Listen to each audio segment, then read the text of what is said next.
ஒன்று நாளாகமம் 2ஆம் அதிகாரம். இஸ்ரவேலின் குமாரர் ரூபன், சிமியோன், லேவி, யூதா, இசக்கார், செபுலோன், தான், யோசேப்பு, பென்யமீன், நப்தலி, காத், ஆசேர் என்பவர்கள். யூதாவின் குமாரர் ஏர், ஓனான், சேலா என்பவர்கள். இந்த 3 குமாரர் சூவாவின் மகளான கானான் ஸ்திரீயினிடத்தில் அவனுக்கு பிறந்தவர்கள். ஏர் என்னும் யூதாவின் மூத்த குமாரன் கர்த்தரின் பார்வைக்கு பொல்லாதவனானபடியால் அவர் அவனை கொன்று போட்டார். அவன் மருமகளாகிய தாமார் அவனுக்கு பாரேசையும் சேராவையும் பெற்றாள். யூதாவின் குமாரர் எல்லாரும் 5 பேர். பாரேசின் குமாரர் எஸ்ரோன், ஆமூல் என்பவர்கள். சேராவின் குமாரர் எல்லாரும் சிம்ரி, ஏத்தான், ஏமான், கல்கோல், தாரா என்னும் 5 பேர். சாபத்தீடான விஷயத்திலே துரோகம் பண்ணி இஸ்ரவேலை கலங்க பண்ணின ஆகார் என்பவன் கர்மி புத்திரரில் ஒருவன். ஏத்தானின் குமாரர் அசரியா முதலானவர்கள். எஸ்ரோனுக்கு பிறந்த குமாரர் எர்மேயேல், ராம், கெலூபா என்பவர்கள். ராம் அமினதாபை பெற்றான். அமினதாப் யூதா புத்திரரின் பிரபுவாகிய நகசோனை பெற்றான். நகசோன் சல்மாவை பெற்றான். சல்மா போவாஸை பெற்றான். போவாஸ் ஓபேத்தை பெற்றான். ஓபேத் ஈசாயை பெற்றான். ஈசாய் தன் மூத்த குமாரன் எலியாபையும், அபினதாப் என்னும் 2ஆம் குமாரனையும், சிம்மா என்னும் 3ஆம் குமாரனையும், நெதனேயேல் என்னும் 4ஆம் குமாரனையும், ரதாயி என்னும் 5ஆம் குமாரனையும், ஓத்சேம் என்னும் 6ஆம் குமாரனையும், தாவீது என்னும் 7ஆம் குமாரனையும் பெற்றான். அவர்கள் சகோதரிகள் செருயாள், அபிகாயில் என்பவர்கள். செருயாளின் குமாரர் அபிசாய், யோவாப், ஆசகேல் என்னும் 3 பேர். அபிகாயில் அமாசாவை பெற்றாள். அமாசாவின் தகப்பன் இஸ்மவேலியனாகிய எத்தேர் என்பவன். எஸ்ரோனின் குமாரன் காலேப் எரியோத் எனப்பட்ட தன் பெண்ஜாதியாகிய அசுபாலாலே பெற்ற குமாரர் ஏசேர், சோபாப், அர்தோன் என்பவர்கள். அசுபால் சென்று போன பின் காலேப் எப்ராத்தை விவாகம் பண்ணினான். இவள் அவனுக்கு ஊரை பெற்றாள். ஊரியை பெற்றான். ஊரி பெசிலேயலை பெற்றான். பிற்பாடு எஸ்ரோன் 60 வயதான போது கிளையாத்தின் தகப்பனாகிய மாகீரின் குமாரத்தியை விவாகம் பண்ணி அவளிடத்தில் பிரவேசித்தான். இவள் அவனுக்கு செகூபை பெற்றாள். செகூப் யாவீரை பெற்றான்.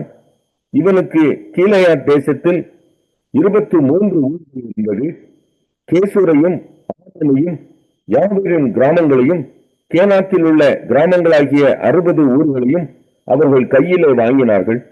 இவர்கள் எல்லாரும் கிலேயாத்தின் தகப்பனாகிய மாகீரின் குமாரர். காலேபின் ஊரான எப்ராத்தாவில் எஸ்ரோன் இறந்து போன பின் எஸ்ரோனின் பெண்ஜாதியாகிய அபியாள் அவனுக்கு தெக்கோவாவின் தகப்பனாகிய அசூரை பெற்றாள். எஸ்ரோனுக்கு முதற் பிறந்த எர்மேயேலின் குமாரர் ராம் என்னும் மூத்தவனும் பூனா, ஓரன், ஓத்சேம், அகியா என்பவர்களுமே. அத்தாராள் என்னும் பேருள்ள வேறொரு மனைவியும் எர்மேயேலுக்கு இருந்தாள். இவள் ஓனாமின் தாய். எர்மேயேலுக்கு முதற் பிறந்த ராமின் குமாரர் மாஸ், யாமின், எக்கேர் என்பவர்கள். ஓனாமின் குமாரர் சம்மாய், யாதா என்பவர்கள்.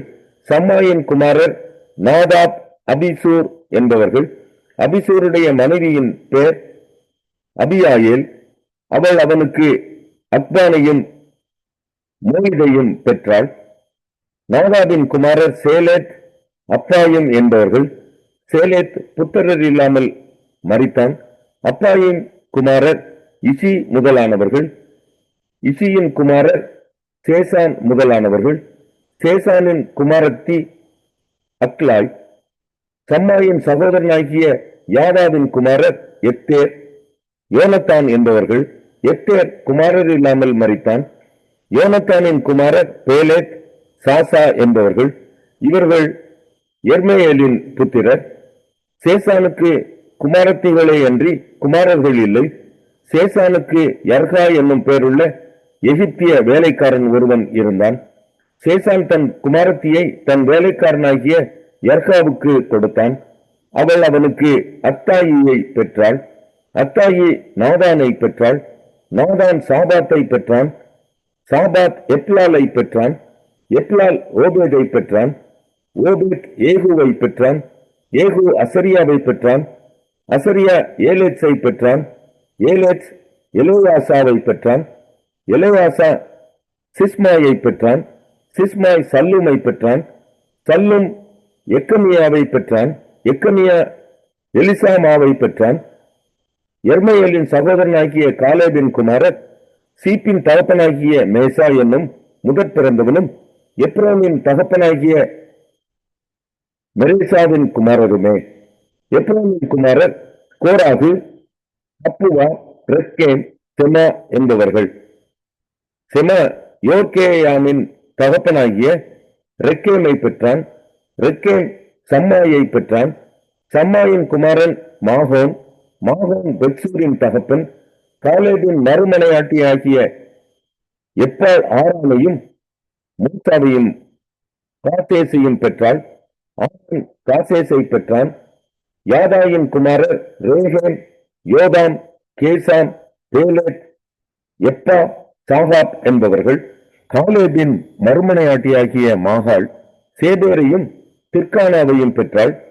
அவள் மத்மன்னாவின் தகப்பனாகிய சாகாபையும் மக்பேனாவுக்கு கீபேயாவுக்கு தகப்பனாகிய சேவாவையும் பெற்றாள். காலேபின் குமாரத்தி அக்சால் என்பவள் எப்ராத்தாளிடத்தில் முதல் பிறந்த ஊருடைய குமாரனாகிய காலேபின் குமாரர் கீரியாத் யாரீமின் மூப்பனான சோபாலும் பெத்லகேமின் மூப்பனான சல்மாவும் பெத்காதேரின் மூப்பனான ஆரேப்புமே. கீரியாத் யாரீமின் மூப்பனான சோபாலின் குமாரர் ஆராவே, ஆத்தியம், மெலுகோத் என்பவர்கள். கீரியாத் யாரீமில் இருந்த வம்சங்கள் எத்திரியரும் பூகியரும் சுமாத்தியரும் மித்ராதியருமே. இவர்களிடத்தில் சோராத்தியரும் எஸ்தவோலியரும் பிறந்தார்கள்.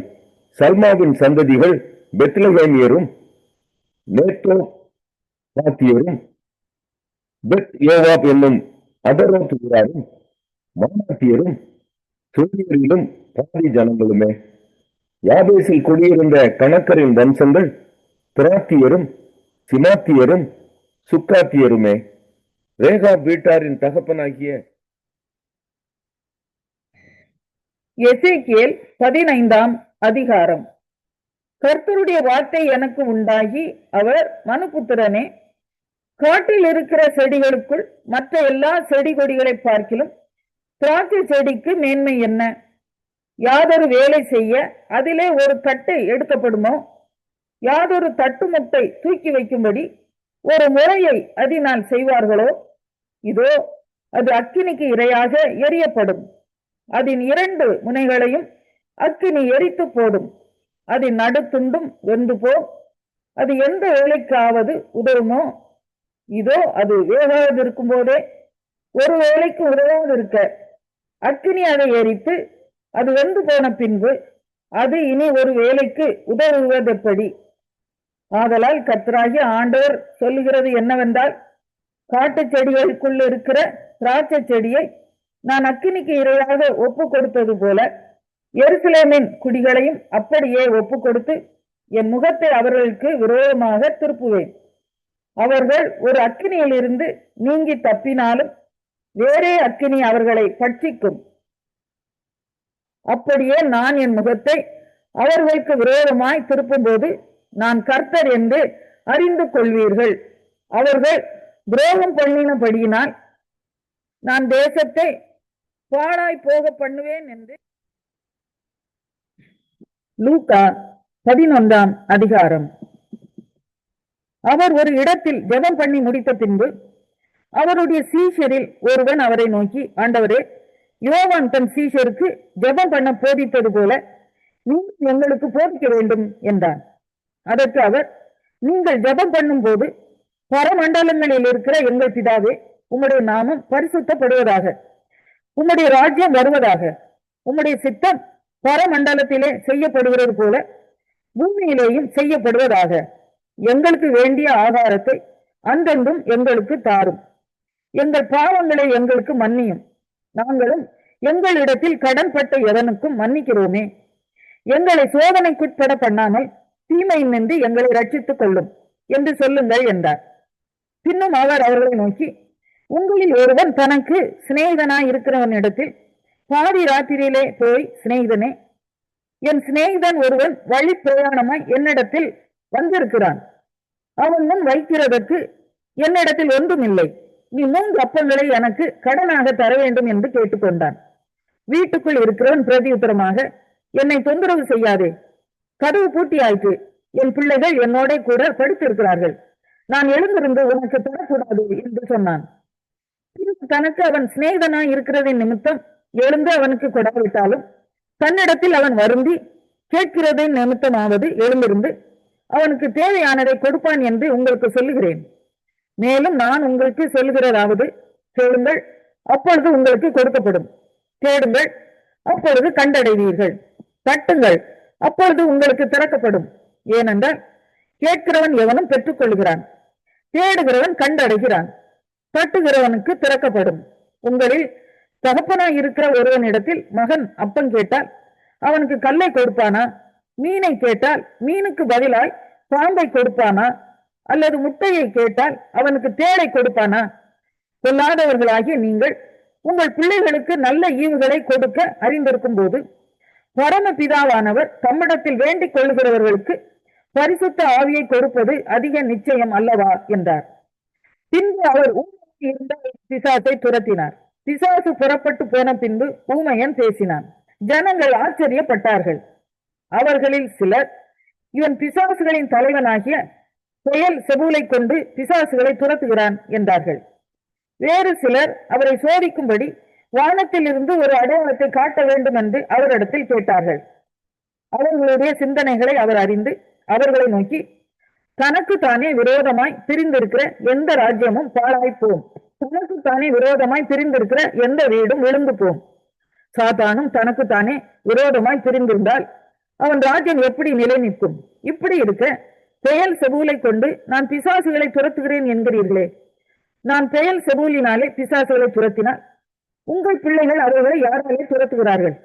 ஆகையால் அவர்களை உங்களை நியாயம் தீர்க்கிறவர்களாய் இருப்பார்கள். நான் தேவனுடைய விரலினாலே பிசாசுகளை துரத்துகிறபடியால் தேவனுடைய ராஜ்யம் உங்களிடத்தில் வந்திருக்கிறதே. ஆயுதம் தரித்த பலவான் தன் அரமனையை காக்கிற போது அவனுடைய பொருள் பத்திரப்பட்டு இருக்கும். அவனிலும் அதிக பலவான் வந்து அவனை மேற்கொள்வானே ஆகில் அவன் நம்பி இருந்த சகல ஆயுத வர்க்கத்தையும் பறித்து கொண்டு அவனுடைய கொள்ளை பொருளை பங்கிடுவான். என்னோட இராதவன் எனக்கு விரோதியாய் இருக்கிறான், என்னோட சேர்க்காதவன் சிதறடிக்கிறான். அசுத்த ஆவி ஒரு மனுஷனை விட்டு புறப்படும் போது வறண்ட இடங்களில் அலைந்து இளைப்பார்கள் தேடியும் கண்டடையாமல் நான் விட்டு வந்த என் வீட்டுக்கு திரும்பி போவேன் என்று சொல்லி அதில் வரும்போது அது பெருக்கி ஜோடிக்கப்பட்டிருக்க கண்டு திரும்பி போய் கண்ணிலும் கொள்ளாத வேறு 7 ஆவிகளை கூட்டிக் கொண்டு வந்து உட்புகுந்து அங்கே குடியிருக்கும். அப்பொழுது அந்த மனுஷனுடைய முன் நிலைமையிலும் அவன் பின் நிலைமை அதிக கேடுள்ளதாய் இருக்கும் என்றார். அவர் இவைகளை சொல்லுகையில் ஜனக்கூட்டத்தில் இருந்த ஒரு ஸ்திரீ அவரை நோக்கி, உம்மை சுமந்த கற்பமும் நீ பால் என்ற நிலைகளும் பாக்கியமுள்ளவர் என்று சத்தமிட்டு சொன்னாள்.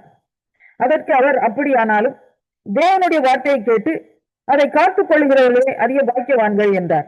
ஜனங்கள் திரளாய் கூடி வந்திருக்கிற பொழுது அவர், இந்த சந்ததியார் பொல்லாதவர்களாய் இருக்கிறார்கள், அடையாளத்தை தேடுகிறார்கள். ஆனாலும் யோனா தீர்க்கதரிசியின் அடையாளமே அன்றி வேற அடையாளம் இவர்களுக்கு கொடுக்கப்படுவதில்லை. யோனா நினிவே பட்டணத்தாருக்கு அடையாளமாய் இருந்தது போல மனுஷகுமாரனும் இந்த சந்ததிக்கு அடையாளமாய் இருப்பார். தென் தேசத்து ராஜஸ்திரி சாலமோனுடைய ஞானத்தை கேட்க பூமியின் எல்லைகளில் இருந்து வந்தாள். இதோ சாலமோனிலும் பெரியவர் இங்கே இருக்கிறார். ஆதலால் நியாய தீர்ப்பு நாளிலே அந்த ராஜஸ்திரி இந்த சந்ததி யாரோடு எழுந்து நின்று இவர்கள் மேல் குற்றம் சுமத்துவாள். யோனாவின் பிரசங்கத்தை கேட்டு நினிவே பட்டணத்தார் மனம் திரும்பினார்கள். இதோ யோனாவிலும் பெரியவர் இங்கே இருக்கிறார். ஆதலால் நியாய தீர்ப்பு நாளிலே நினிவே பட்டணத்தார் இந்த சந்ததி யாரோடு எழுந்து நின்று இவர்கள் மேல் குற்றம் சுமத்துவார்கள். ஒருவனும் விளக்கை கொளுத்தி மறைவிடத்திலாவது மரக்காலின் கீழேயாவது வைக்காமல் உள்ளே வருகிறவர்கள் வெளிச்சம் காணும்படி அதை விளக்கு தண்டின் மேல் வைப்பான். கண்ணானது சரீரத்தின் விளக்காய் இருக்கிறது. உன் கண் தெளிவாய் இருந்தால் உன் சரீரம் முழுவதும் வெளிச்சமாய் இருக்கும். உன் கண் கெட்டதாய் இருந்தால் உன் சரீரம் முழுவதும் இருளாய் இருக்கும். ஆகையால் உன்னில் உள்ள வெளிச்சம் இருளாகாதபடிக்கு எச்சரிக்கையாய் இரு. உன் சரீரம் ஒரு புறத்திலும் இருளடைந்திராமல் மூன்றாவது வெளிச்சமாய் இருந்தால், ஒரு விளக்கு தன் பிரகாசத்தினாலே உனக்கு வெளிச்சம் கொடுக்கிறது போல உன் சரீரம் முழுவதும் வெளிச்சமாய் இருக்கும் என்றார். அவர் இப்படி பேசிக் கொண்டிருக்கையில் பரிசேயன் ஒருவன் தன்னுடனே கூட அவர் பகற்போஜனம் பண்ண வேண்டும் என்று அவரை வேண்டிக் கொண்டான். அவர் போய் பந்தி இருந்தார். அவர் போஜனம் பண்ணுகிறதுக்கு முன் கை கழுவாமல் இருந்ததை பரிசேயன் கண்டு ஆச்சரியப்பட்டான். கர்த்தர் அவனை நோக்கி, பரிசேயராகிய நீங்கள் போஜன பான பாத்திரங்களின் வெளிப்புறத்தை சுத்தமாக்குகிறீர்கள், உங்கள் உள்ளமோ கொள்ளையினாலும் பொல்லாப்பினாலும் நிறைந்திருக்கிறது. மதிகேடரே, வெளிப்புறத்தை உண்டாக்கினவர் உட்புறத்தையும் உண்டாக்கவில்லையோ? உங்களுக்கு உண்டானவைகளில் பிச்சை கொடுங்கள், அப்பொழுது சகலமும் உங்களுக்கு சுத்தமாய் இருக்கும். பரிசேயரே, உங்களுக்கு ஐயோ! நீங்கள் ஒத்தலாம், மறிக்கொழுந்து முதலிய சகலவித பூண்டுகளிலும் தசும பாகம் கொடுத்து நியாயத்தையும் தேவ அன்பையும் விட்டு விடுகிறீர்கள். இவைகளையும் செய்ய வேண்டும், அவைகளையும் விடாதிருக்க வேண்டுமே. பரிசேயரே, உங்களுக்கு ஐயோ! ஜெப ஆலயங்களில் முதன்மையான ஆசனங்களையும் சந்தைகளில் வந்தனங்களையும் விரும்புகிறீர்கள். மாயக்காரராகிய வேதபாரகரே, பரிசேயரே, உங்களுக்கு ஐயோ! மறைந்திருக்கிற பிரேத குழிகளை போல் இருக்கிறீர்கள். அவைகள் மேல் நடக்கிற மனுஷருக்கு அவைகள் தெரியாதிருக்கிறது என்றார். அப்பொழுது நியாய சாஸ்திரிகளில் ஒருவன் அவரை நோக்கி, போதகரே, நீர் இப்படி சொல்லுகிறதினால் எங்களையும் நிந்திக்கிறீரே என்றான். அதற்கு அவர், நியாய சாஸ்திரிகளே, உங்களுக்கு ஐயோ! சுமக்க அரிதான சுமைகளை மனுஷர் மேல் சுமத்துகிறீர்கள்.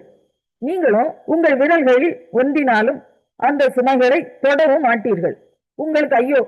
உங்கள் பிதாக்கள் கொலை செய்த தீர்க்கதரிசிகளுக்கு கல்லறைகளை கட்டுகிறீர்கள். ஆகையால் உங்கள் பிதாக்களுடைய கிரியைகளுக்கு நீங்களும் உடன்பட்டவர்கள் என்று சாட்சியிடுகிறீர்கள். எப்படி என்றால், உங்கள் பிதாக்கள் அவர்களை கொலை செய்தார்கள், நீங்களோ அவர்களுக்கு கல்லறைகளை கட்டுகிறீர்கள். ஆதலால் தேவ ஞானமானது, நான் தீர்க்கதரிசிகளையும் அப்போஸ்தலர்களையும் அவர்களிடத்தில் அனுப்புவேன், அவர்களில் சிலரை கொலை செய்து சிலரை துன்பப்படுத்துவார்கள். ஆபேலின் ரத்தம் முதல் பலிபீடத்துக்கும் தேவாலயத்துக்கும் நடுவே கொலையுண்ட சகரியாவின் ரத்தம் வரைக்கும் உலக தோற்றம் முதற்கொண்டு சிந்தப்பட்ட சகல தீர்க்கதரிசிகளுடைய இரத்தப்படியும் இந்த சந்ததியினிடத்தில் கேட்கப்படத்தக்கதாக அப்படி செய்வார்கள் என்று சொல்லுகிறது. நிச்சயமாகவே இந்த சந்ததியின் இடத்தில் அது கேட்கப்படும் என்று உங்களுக்கு சொல்லுகிறேன். நியாய சாஸ்திரிகளை, உங்களுக்கு ஐயோ! அறிவாகிய திறவுகோலை எடுத்துக்கொண்டீர்கள். நீங்கள் உட்பிரவேசிக்கிறதில்லை, உட்பிரவேசிக்கிறவர்களையும் தடை பண்ணுகிறீர்கள் என்றார். இவைகளை அவர்களுக்கு அவர் சொல்லுகையில் வேதபாரகரும் பரிசேயரும் அவர் மேல் குற்றச்சாட்டும் பொருட்டு அவர் வாய்மொழியில் ஏதாயிலும் பிழை கண்டுபிடிக்க வேண்டும் என்று உபாயம் பண்ணி அவரை மிகவும் நெருக்கவும் அநேக காரியங்களை குறித்து பேசும்படி